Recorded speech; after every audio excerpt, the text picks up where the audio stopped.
James Hearn for the untouchable true school sports. Let's go, baby. Bow! Be careful what you wish for because it can become a reality. Yeah. The untouchable True School Sports Empire proudly presents something the boxing game's missing. Hey, what's going on? It's your boy BT, and I came here to talk some boxing with the thousands of True School Sports subscribers. All right, so this is really intriguing news, and I can't wait to talk about it.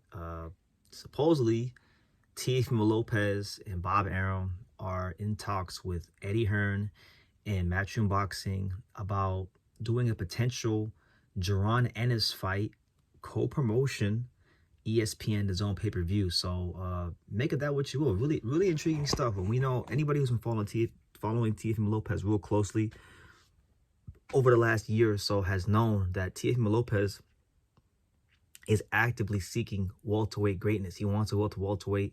He wants to challenge for the title. I mean, around this time last year in December, he was calling out Terrence Crawford. We know that earlier this year there were negotiations and talks for him to fight Brian Norman Jr. For the WBO title. Apparently he backed out.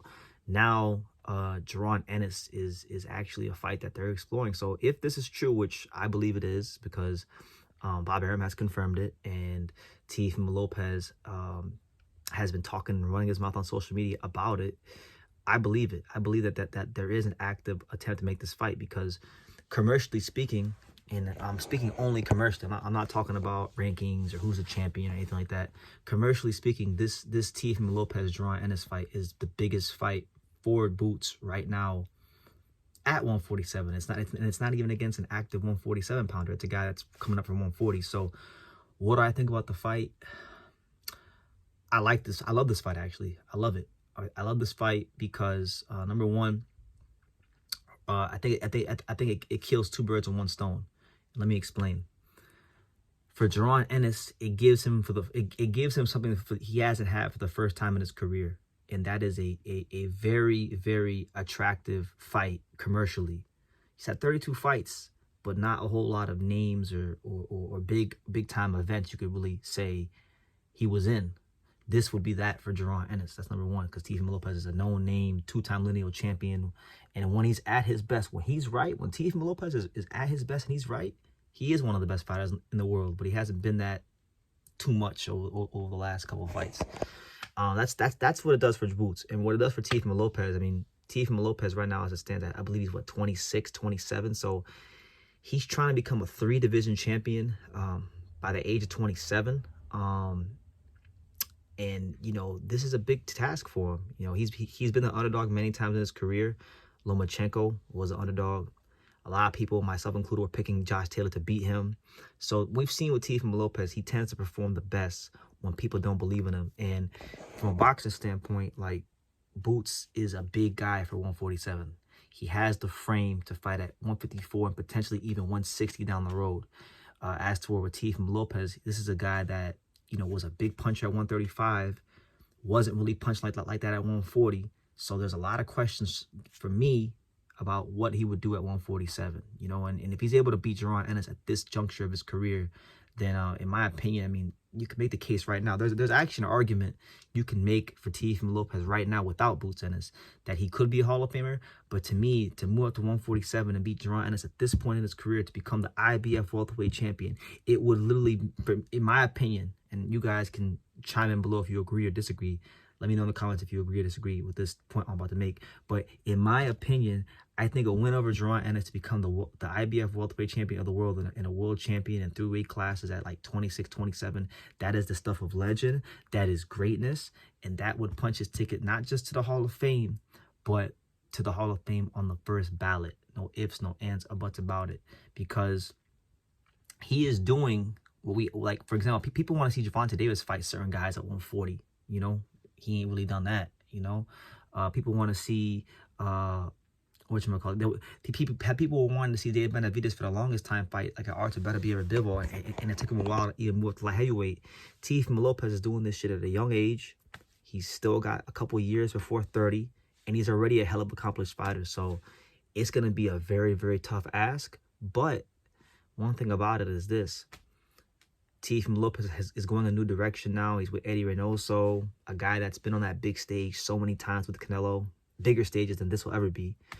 So that, I think having a trainer and a coach with that kind of big fight experience helps him. Being around Canelo Alvarez, who has a lot of big fight experience, helps him. That's what's good for Tio. And then for Boots, you know, I think it'll be the first time in his career where he's actually in a fight that is gonna have like the full undivided attention of the entire boxing world. If this fight goes through and it happens, which I have my questions about it, because, you know, like DAZN, ESPN, co-promotion, pay-per-view, those are normally for mega fights. This is a good fight. I like it, but I don't deem it as a mega fight. Only a few fights in boxing can be really deemed as mega fights. I don't think this is that. This is a fight that I think will probably lose money because neither one of these guys is established on pay-per-view, but it's a great event, great fight. For Boots, you know, this isn't going to be like, if there's other fights going on during that weekend, whenever they fight, people aren't going to care about those other fights. They're going to care about this fight. He's going to have pressure on him to actually win as the favorite against a big name. And, you know, if this fight gets over the line, which I think it should, I think it makes a lot of sense for both parties involved. If this fight gets over the line, I think if Boots can win this fight, it would really be a step in the right direction. And I know the argument will be, well, BT, when other guys from other weight classes pull up smaller guys in weight, you don't complain about that. When Tank does it, you don't complain about that. But yeah, Gervonta Davis ain't a two-time lineal champion by the age of 26. Gervonta Davis hasn't done what Teofimo Lopez has done in boxing in terms of accomplishments. In terms of the star he is, the ticket he sells, he is better than Teofimo Lopez. But in terms of like what he actually accomplished, being multiple-time lineal champion, beating the man who beat the man, which is the most legitimate thing you can do in boxing, Tank has not done that. So everything in boxing, probably in more so than other sports, because boxing, there's a lot of gray areas. You have to understand nuance. You have to understand context. If you don't understand nuance and context, you make these straw man arguments. Every situation is different. You got to look at every situation, you know, in its proper context. Teofimo Lopez has had a brilliant career, and it's already, without Jaron Ennis, a borderline Hall of Fame career.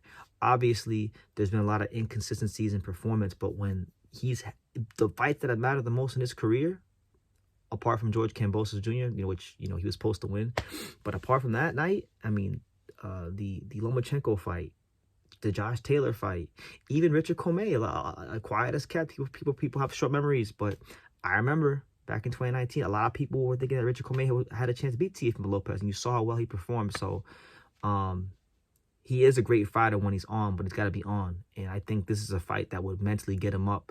With Eddie Reynoso in his corner, with Canelo in his corner, it will get him up. And for Boots Ennis was just making all these excuses on YSM Sports Media. And I like Boots. I got nothing against Boots or Bozy, but I call it how I see it. He was on YSM Sports Media making all these excuses why he didn't fight well against Karen. And all we heard going into the Karen rematch was about how he was going to do this and do that and go in there and have fun. And it wasn't fun for Boots. He was getting counterpunched. He looked flawed. He was getting exposed. And he looked regular again. That's just the truth. And I like Boots. He got a knockdown. He was more offensive, but it still wasn't. The performance still lacked something. So this is a fight for him where if he were to lose, there would be no excuse. I don't want to hear about he was too big for the weight class because you decided you didn't want to fight Virgil Ortiz at 154, so you can't use that excuse no more. You wanted to be in this weight class. If you lose to T.O., who is a big name and an accomplished fighter, and someone that if you beat him does something for your career and your pay grade and your legacy and what you want to do moving forward, if you lose to him, you can't use the excuse that you used for Karen and say, oh, well, you know, I couldn't get up for the fight because I beat him and he's not a big name. Like, no. If you lose to him, you lose to him because you weren't as good as him, and that's what it is. So for so many reasons, I hope this fight gets done, and I hope it does happen, because it lets me know that Teofimo Lopez wasn't lying last year. Because I believed him. When Teofimo Lopez said he wanted to fight Terence Crawford last year, I believed him, because Teofimo Lopez, one thing about him, you could say he's inconsistent with his performances. You could even say he's a bit of a weirdo with the way he expresses himself on Twitter, and, you know, he's kind of out there. But one thing I'll always say about T.O. is T.O. always looks to fight and seek the best opposition. He always does. Look at his track record. So, you know, he's doing it again. He's fighting a guy that a lot of people don't want to fight or say that doesn't bring anything to the table in Jaron Boots Ennis. So, Make it that what you will. Leave your comments down below. What do you guys think about the potential fight? Who you favoring? And yeah, leave your comments down below. Make sure you guys take the time to subscribe. And like I say in every single one of these videos, you can love me or you can hate me. But I'm just a kid from Daniel. So until next time, take care, guys. Thank you for watching another video on the untouchable True School Sports Empire. For more great boxing content just like this, make sure you guys click right over here. Keep watching my boy BT put on the best interviews out here.